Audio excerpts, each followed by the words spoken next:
Nobody buys a 7-seater people carrier because they want one. They buy one because they need one. And so goes the theory of dozens of opinionated car reviewers. Whether that's true or not, Ford listened up and built this, the S-Max. What we have here is a 7-seater that its makers want you to believe is as sleek and as desirable as a sporty saloon, with handling to match. That might sound far-fetched, but the first generation S-Max was a bit of a revelation in this class, so we've got high hopes for this new model. New it is too, based on the new platform of the Ford Mondeo, although the styling is little more than a mild refresh. Boot space is good. It's a decent size with a flat loading lip, square, big opening, and there's enough room for our baby buggy and some bags.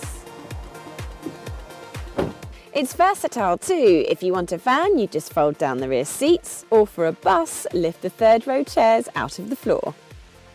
The one-touch folding system for these seats is an improvement over the old model. However, getting in still requires clambering through quite a narrow gap.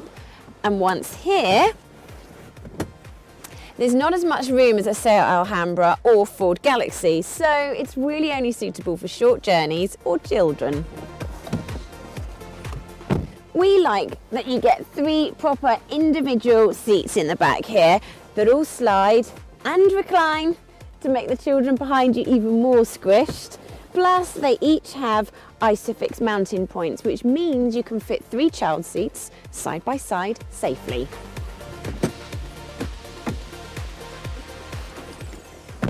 Our biggest gripe with the S-Max is the same that relates to all latest Ford models, and it concerns information overload. There's just so much of it being thrown at you, much of which is also fiddly to access, whether it's by the dials here or the central touchscreen.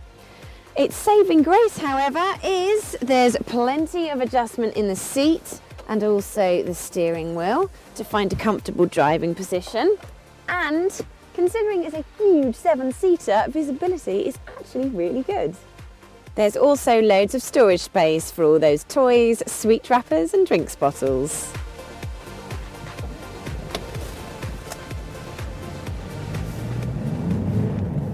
It's on the move that the S-Max really begins to make its case. It has excellent steering, very little lean in the corners, and overall is actually really quite enjoyable to drive.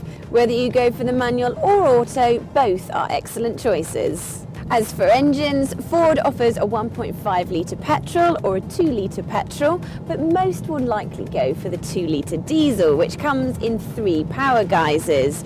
We recommend the 148 brake horsepower, as this has the perfect balance of economy and pulling power. None, though, are as economical as some of the S-Max rivals, where cars such as the Citroën Grand C4 Picasso and Vauxhall Zafira Tourer are returning more than 70 miles per gallon in official tests. The Ford could only manage about 55. In the real world, we've been getting between 37 and 38 miles per gallon. So if you're expecting in the region of 40, you won't be disappointed. Nor will you have any problems with comfort, because the S-Max does a great job of soaking up the lumps and bumps of the road and protecting you from the worst of the wind and road noise. In fact, we think it's so good as standard, it's not worth paying for the adaptive suspension or variable steering options.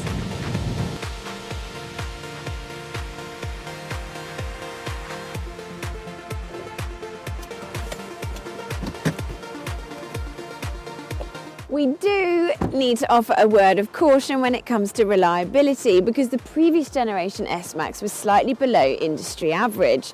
And the warranty for 3 years and 60,000 miles is distinctly bog standard. Renault, for example, offers 4 years, and Kia offers 7 years on its 7-seater Karens.